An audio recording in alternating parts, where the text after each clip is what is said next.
I think we've had two fantastic keynote sessions about digital transformation. And thanks to Chakri for a very entertaining couple of demos as well. So one of the key points that emerged from both Sameer's as well as Rajiv's keynote addresses was that data is key to the whole digital transformation, right? And data will be a recurring theme in this conference of ours.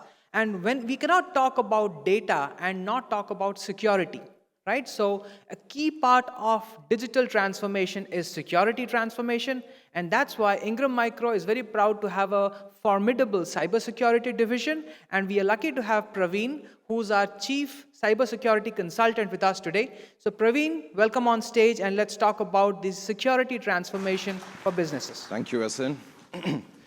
Good morning, everybody. Okay, I'm going to try that again because I know it's session number 3. Good morning. Am I audible all the way at the back? Excellent.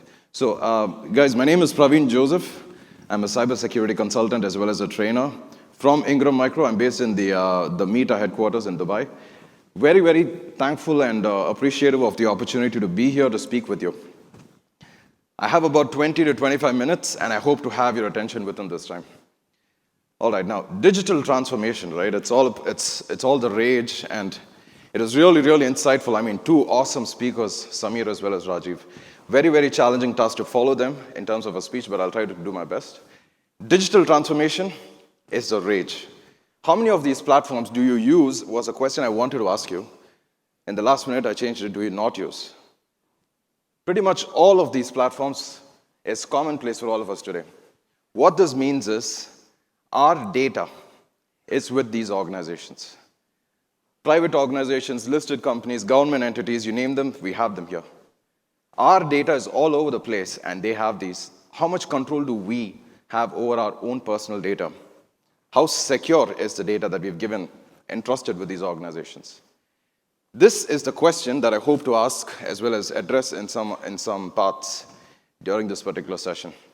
Now, when I talk about cybersecurity, our focus was initially about protection of your personal information, your communications information, copyrighted information, so on and so forth. But the way in which technology is taking over us, it's literally taking over our lives. We're talking about self-driving cars, brain computing interfaces, digital connected pacemakers, you name it, we have it.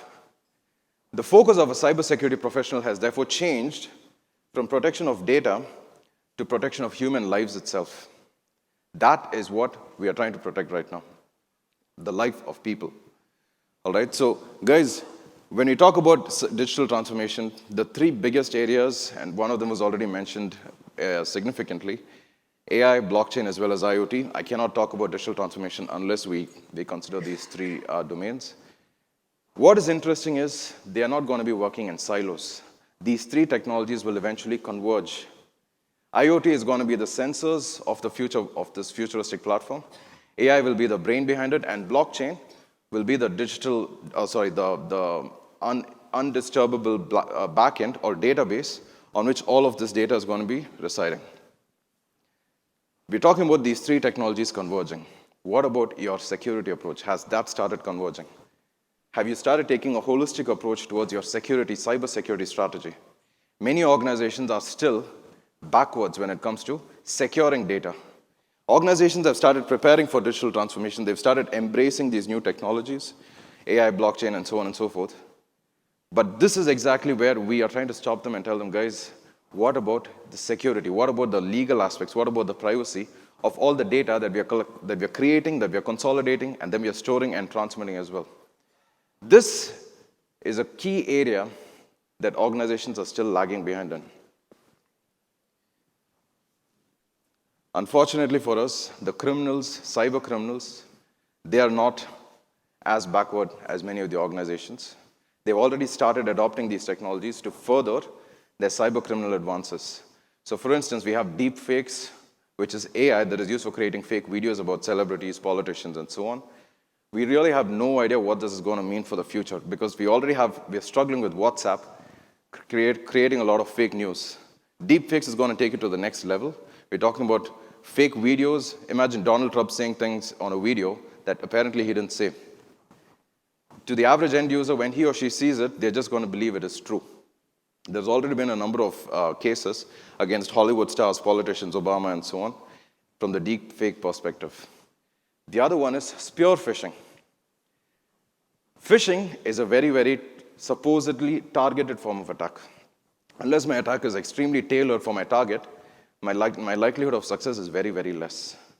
This is exactly what I'm trying to do in spear phishing. As a human entity, if I'm a hacker, I want to send a phishing mail or a spear phishing mail to a target. I will spend some time researching them. I'll try to find out about their background, what is the kind of data that he or she is likely to click on, and then send them an email which has the highest likelihood of them clicking or opening the attachments. Criminals have already started using AI-based algorithms to perform this activity of profiling their target for them. In fact, a study was conducted in the UK, and they found that these algorithms are 6 times more effective than an average human hacker itself. The other one is blockchain, of course. I don't need to repeat this, but blockchain has been powering the dark web economy for quite a long time, simply because of bitcoins. Bitcoins offer anonymity, transparency, as well as one way of getting paid, but there's no way the money goes out of your account. So although bitcoins are good, they have the good as well as the bad, they have actually supported the cybercrime economy for quite a long time. Because if you remember the ransomware screens that you get, right, if you want your files back, you've got to pay me in bitcoins. WannaCry, the red screen, if you've seen this, which shook the world last year in April, you had about 6 days to pay in bitcoins, failing which you would lose your data forever. All right? So criminals have already started adopting these technologies. They've already started moving forward. Organizations, unfortunately, have not, for various reasons, have not kept pace. But when I say these criminals, what do I mean by cyber criminals? Cybercrime or organized cybercrime, it is a global industry. Let me ask you a simple question. I've been mentioning criminals, I've been mentioning cyber criminals, hackers and so on. How do you picture a hacker? Has anybody here met a hacker? Not one hand, okay. I am from Chennai, and I actually met one of these hackers in Chennai. He was in a security conference with us. All right, so he did this as a part-time job or something. He used to create fake cards, what we call skimming.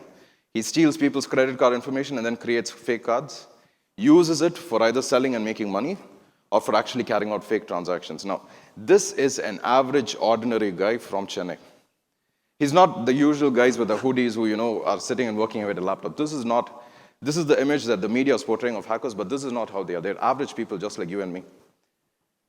They are very, very organized, just like our organizations. They have quarterly targets, they have leadership, they have hierarchies and so on, and they have call centers. They sell products. Crimeware as a service is something that you can get on the dark web and purchase. I don't need to be a scripter. I don't need to know how to code if I want to hack somebody. I just need to know how to get on the dark web. I can buy ransomware applications. The most popular one is called Satan, which is very aptly named. Just purchase this particular application. You can start launching your ransomware attacks against your targets. The only condition is the money that you make, a cut of it goes to Satan, goes to the service providers. So it's a very, very well thought out business plan, business model. These are extremely structured organizations, and the cybercrime industry itself, like you can see, $1.5 trillion market in 2018. India is a $2 trillion economy. It's almost right there, worldwide. Right? This is the kind of industry that we are seeking to protect organizations against. You're going in the direction of digital transformation, this is great, but think about the elephant in the room. Your data has to be secured. Your privacy rights have to be protected. GDPR, the biggest event to have happened in the world of privacy, is one way in which legal enforcement organizations are taking steps in the right directions. Facebook was fined $5 billion, the biggest fine any organization has ever received for privacy in the history of the world. $50 million fine to Google is paling in comparison with what Facebook received. These are steps in the right direction. So when I talk about AI, when I talk about blockchain and so on, take a step back and think about this elephant in the room, so to speak. Guys, when I say think about the elephant in the room, unfortunately, organizations still approach cybersecurity from a compliance standpoint.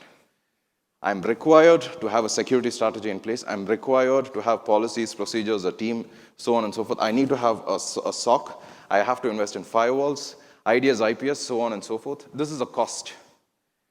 As a manager or a C-level executive of an organization, I look at security as a cost. Unfortunately, this is the typical customers that we deal with. What is the value? How do you calculate the return on investment on these costs? It's not easy, but one of the ways of saying it is the number of incidents that we've successfully cut down after investing in specific costs. There's a formula, mathematical formula, through which you can actually calculate the ROI. Still, these mathematical numbers are not convincing enough. For this reason, innovation in cybersecurity, although it is really taking over the world, implementation on the ground in organizations is a challenge. I'm showing this across 3 predominant areas: people, processes, and technologies. For processes, all right, I have a SOC. I have a big SOC, state of the art. It's in Bangalore, let's say. I have about 50 engineers, L1, L2, L3, different layers. They're sitting and they're watching, they're monitoring the entire network 24/7. They are still only sitting and watching. They're waiting for the attacker to come, and then we will start strategizing how we're going to respond to this. We have a structured incident response plan. We have a call tree organized. We have an SLA of 10 minutes within which every critical person in the organization is springing into action. This is great. But what else can you do? That is exactly what I'm going to talk about when I say cybersecurity transformation. The other part is about people. People, like, whether I'm a clerk or a CEO, I have to be enabled on cybersecurity, because the smallest phishing link that any employee clicks on is more than enough to compromise the entire organization. If you've heard about Shamoon, which was one of the biggest cyber attacks that took over Saudi Aramco, I think about 5 or 6 years back, 2012. The root cause for this particular attack was one of the employees clicking on a phishing link. This is theory number 1. Theory number 2 was one of the other employees who plugged in a USB stick. And from here, the malware actually spread across the entire network. 35,000 of their computers were wiped clean within a matter of hours. All right, this was the biggest cyber attack at that particular point. Only because it was Saudi Aramco and the amount of money that this organization had access to, were they able to come out or pull themselves out of this particular catastrophe, right? People have to be enabled. But yes, I'm doing trainings. I'm having trainings for my people. I have sessions every day, every month, every week. They are tracked. I have their attendance. How many incidents, security incidents, were you able to cut down as a direct result of these trainings? It's very, very hard to correlate. Trainings will inform. All right, I know that I'm not supposed to click on phishing links. I know I'm not supposed to plug in USB sticks. Am I going to do something about it as an average employee? Unfortunately, no.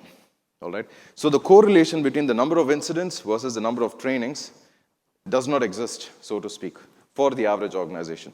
There has to be some transformation coming in over there. The next one is technologies. I've invested in firewalls and SIM solutions, IDS, IPS, identity and access management, cloud access security broker. You name it, we have it. But all of these are cutting across different vendors. We saw 2 very, very excellent solutions from Microsoft as well as from Cisco. When you look at them from a security perspective, how can I create an environment where they can work holistically together? Multi-vendor architectures, that is the answer to this. I'll talk about this as well. So guys, these are the top 3 areas, people, processes, and technologies that I'll be talking about that need to be revamped when you're trying to discuss cybersecurity transformation. Digital transformation is great. What about your cybersecurity transformation? That is the question. So, any cybersecurity framework will rest on these pillars: senior management support, your risk appetite, budget, of course. Like I said, it's a cost. And then KPIs, performance metrics, and so on. All of this goes without saying. But then for processes, I will ask that you deploy proactive defense technologies. What do I mean by proactive defense technologies? I'll tell you in a minute. I ask you to adopt transformative technologies like AI. We saw in the previous 2 sessions how AI, you're having a lot of data in the world. 90% of the data does not even go analyzed, like how Rajiv mentioned. How can I use AI to increase my capabilities at cyber defense? That is exactly what I'll tell you. Then, talking about people, forget about classrooms and awareness sessions. They are there, but then what else can we do to change people's behavior? I have to emphasize mechanisms to change the behavior of people. And lastly, multi-vendor solution architectures. I have Cisco, I have Microsoft on one end. How can I get them to work together? This is the kind of question that I should be addressing. So starting with processes, and my key answer here is managed detection and response, MDR. So like I said earlier, in any traditional SOC, we are focusing more upon the monitor and respond approach. We have the SOC analysts. They are using our SIM solution, QRadar, ArcSight, Alien Vault, you name it, we have it. And then we're waiting for the alerts. We're monitoring all the devices. These logs are being pulled into my SIM tool. And then there's reporting, there's analysis, and so on. And based on the priority of an incident, we decide to take action. I'm still sitting and waiting for someone to hit my organization. Only then do I jump into action. What we're asking you to do is ask yourself these questions. How do I know who is going to attack me next? Do I know what attacks my competition is facing? This is exactly what we're trying to do in this field, in this domain of cybersecurity called threat intelligence. We ask ourselves these questions. We get out there on the dark web. We try to monitor these known criminal organizations. And then from this particular, from the intelligence that we get, we try to come out with actionable insights. We are being proactive and telling, for example, company XYZ, this particular cyber criminal group, the shadow brokers, let's say, are planning an attack against your organization, this location, within the next 15 days. Be alert, be ready. This is much, much more valuable than someone who's giving me 24/7 monitoring of my infrastructure. The other thing that I do is threat hunting. In threat hunting, I'm trying to be more proactive by saying, I will create what I call a threat hypothesis. I will assume that the threat has already hit my organization. Now, what do I do, assuming that I've been hit? Rather than waiting for likelihood of getting hit, I will say I've already been hit. And then I start building appropriate controls. I'll start looking for indicators of compromise to show if this particular threat hypothesis has actually materialized itself. If yes, I know that my hypothesis was in pretty good standing. I will get the funding to address it appropriately. All right? So threat intelligence, threat hunting, and lastly, breach detection as well as response. I need to have an incident response team that is able to work in an agile fashion. Just because I know that someone's going to hit me, I also have to know that, it's not enough. I also need to know that I have the mechanisms, the framework to respond to the threat in a structured and very, very agile way. I'm able to quickly change as per the situation itself. All right, so this is exactly what we call managed detection and response. A lot of vendors have started offering MDR rather than the traditional MSSP. This MDR framework itself has become a big buzzword in the cybersecurity field, predominantly within the last 1 year. 1 to 1.5, I would say. Start thinking about MDR. The next question is, we spoke about AI, we spoke about blockchain IoT. How can I adopt these into my cybersecurity technologies itself? Now, guys, any AI framework in the world can be mapped to these 4 blocks that you see right here. You have the sensors, you have the modeling algorithms, you have the training data set, you have the intelligent output. What do I mean by this? Let's take the example of a self-driving car, Tesla, the most common one, right, when we talk about self-driving cars. Every Tesla car is equipped with cameras that sense the environment of the car as it is driving. All right, so this is sensors which, let's say cameras for temperature sensors, sound, humidity, everything, weather conditions and all of this. Sensors come down here. All the footage that any car sees, all the Tesla cars in the world, is uploaded onto a central database owned by Tesla. So pretty much everything that every Tesla car sees when it moves is here on this database. This database or data set is what we call the training data set, which is used to train the algorithm. So when it sees a human being, it recognizes that this is a human being. Or when it sees a kite, it's able to distinguish it from, let's say, a stop sign or a give way sign on the road. The car itself is able to drive only because of this algorithm, which is trained from the database in the backend. As a result, you have intelligent behavior. Now, let's take a more simple example, Amazon Echo. You speak to it, right? So the sensor is your voice. The algorithm is proprietary to Amazon. The data set itself is every single spoken command to Amazon Echo that Amazon itself is archiving over the years. All right? And then you have the intelligent output, which is, let's say, play the music or switch off the lights or purchase something on Amazon. Any AI ecosystem, you can map it to this. How can I use AI in cybersecurity? I'm taking just 2 examples. The first one is threat intelligence, because I just described it to you. What I do in threat intelligence is I will monitor cyber criminal groups on social media, on dark web economies, and so on. From here, I will try to come out with a risk rating. The AI algorithm is going to help me in coming out with this risk rating. My likelihood of being accurate is way, way higher once I have this AI algorithm supporting me. Vendors like Symantec and FireEye have already started selling products that have AI-driven threat intelligence. The other area is UEBA, User Entity Behavior Analytics. What do I mean by this? Assume that we have an employee who decides to go rogue against the organization. I've been fired. I don't like my manager anymore. I have 2 more days to leave the company. So here's what I'm going to do. I'm going to do everything within my power to take revenge on this company. And this is real cases that we've seen. For example, a server administrator, he launches a script on the server such that probably 30 or 45 days after he's left the company, that server comes down. And this is a critical production server. He's taken his revenge. We have some companies that come to us and ask us, help me to prove that my employee only did this particular action. We look through the logs, we look through the records. We're able to find that these actions were actually taken by malicious guys who were fired. Most cases, the suspect employee is guilty. All right? So how do I, as an employer, if I have a suspicion about a particular employee, how do I strengthen my abilities to monitor this employee? I have the Alien Vault SIM solution, let's say. I have the CCTVs monitoring this person every time he's in the office, throughout his stay in the office. All of this is there. How can AI strengthen my ability to do this? This is exactly what user entity behavior analytics is all about.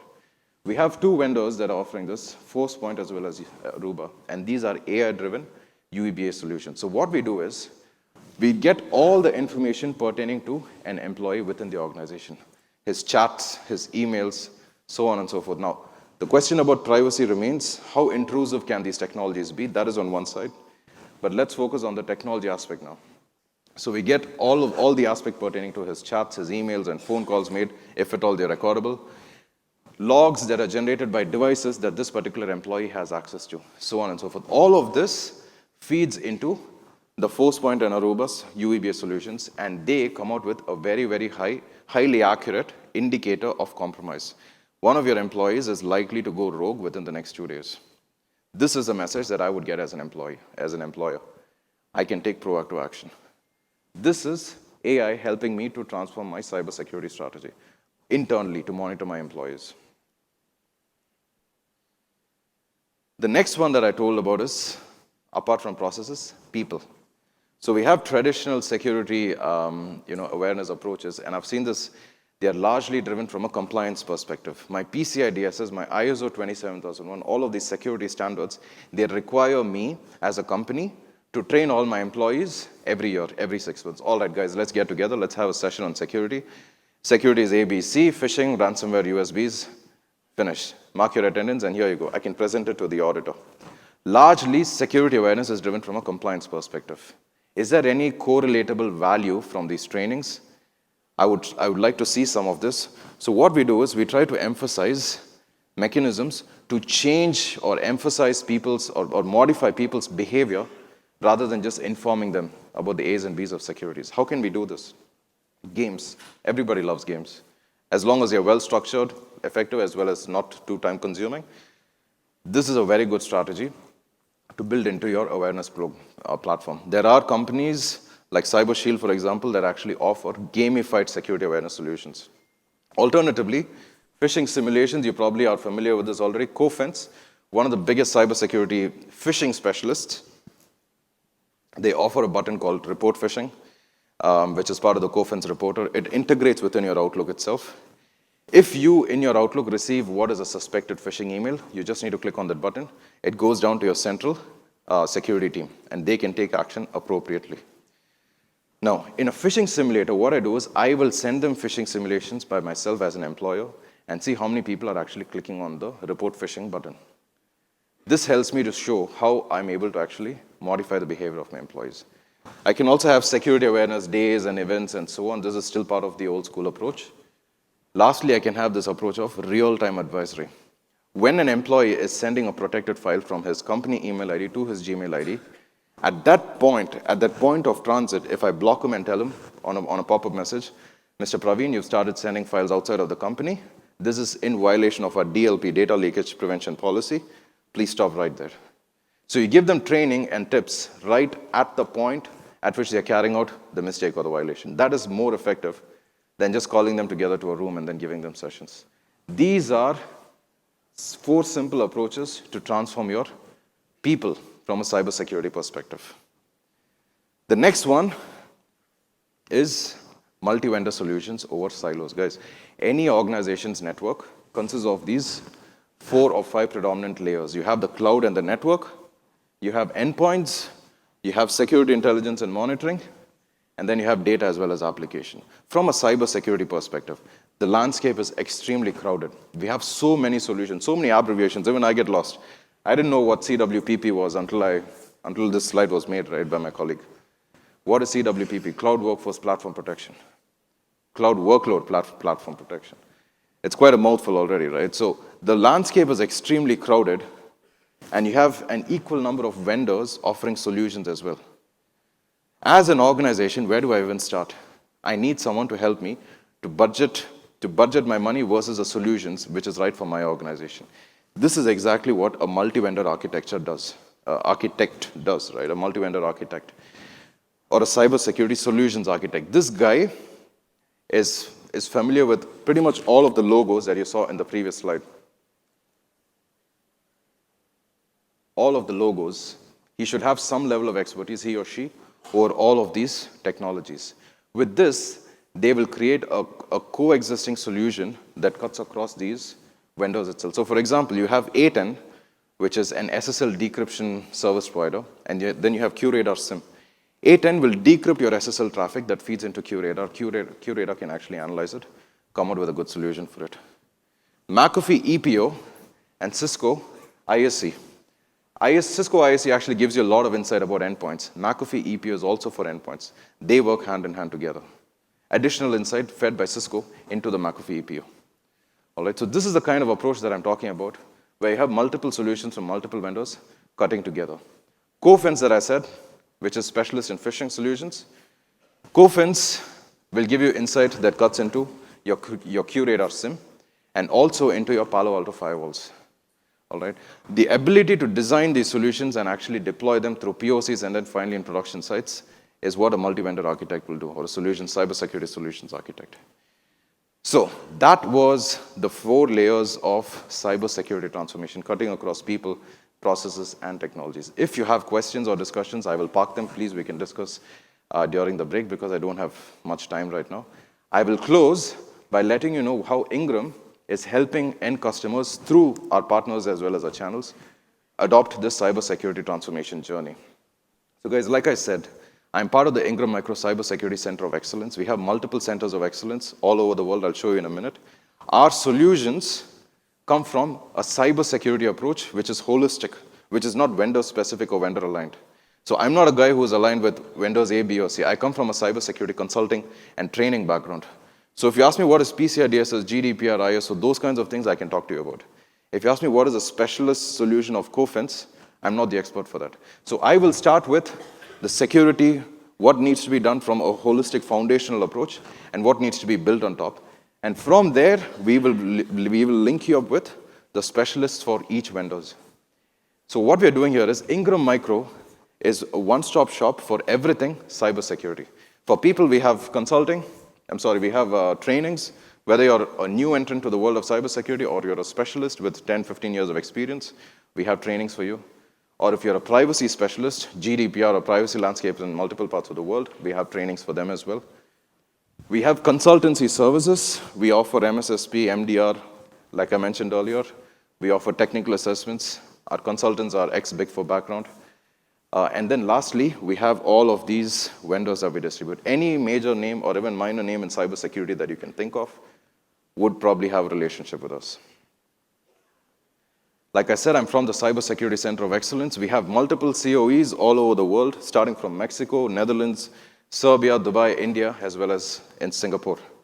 Through these centers of excellence, we are devising solutions that we offer to foster sales of the vendor solutions through the channel.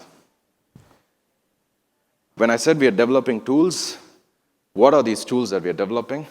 Quick snapshot, there's something called the Public Discovery Report, which is you tell us the name of the end customer. We spend 2 days for free trying to find any actionable insights about this customer on the internet.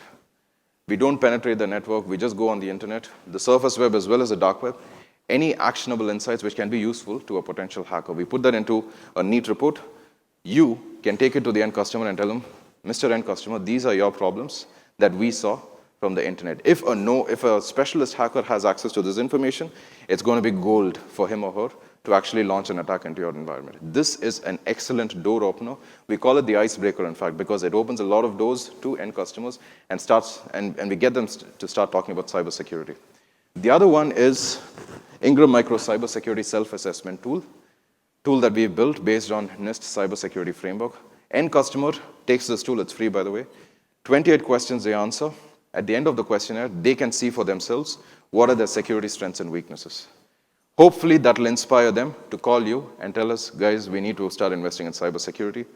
Let's get going. This is a tool that we started developing as an Excel sheet, but it's now an actual application which is going to be released in another 2 weeks itself. It's going to be an online application. We also have remote and virtual lab, the third one there, through which we can deploy POCs. It's a virtual lab. It's exactly what it sounds like. We can deploy POCs we have all of these vendors aligned on the virtual lab. For a pre-sales person, it's very easy to do POCs, demos, and so on during the pre-sales cycle itself using the virtual lab.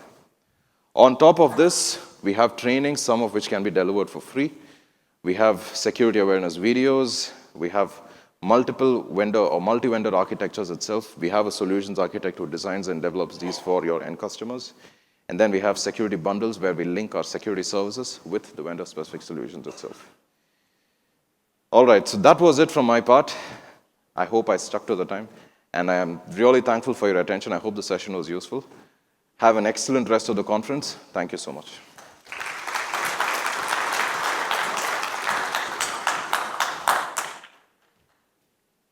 Thanks so much, Praveen. I think that has really put the fear of God in all of us, right? There's a saying that nothing sells like fear. So if your customers are not proactive about cybersecurity, it's time to get in touch with your Ingram Micro SPOCs and then get those reports that Praveen mentioned and then show those reports to your customers and really tell them how ill prepared they are for the cybersecurity threat. And hopefully that will get conversations going.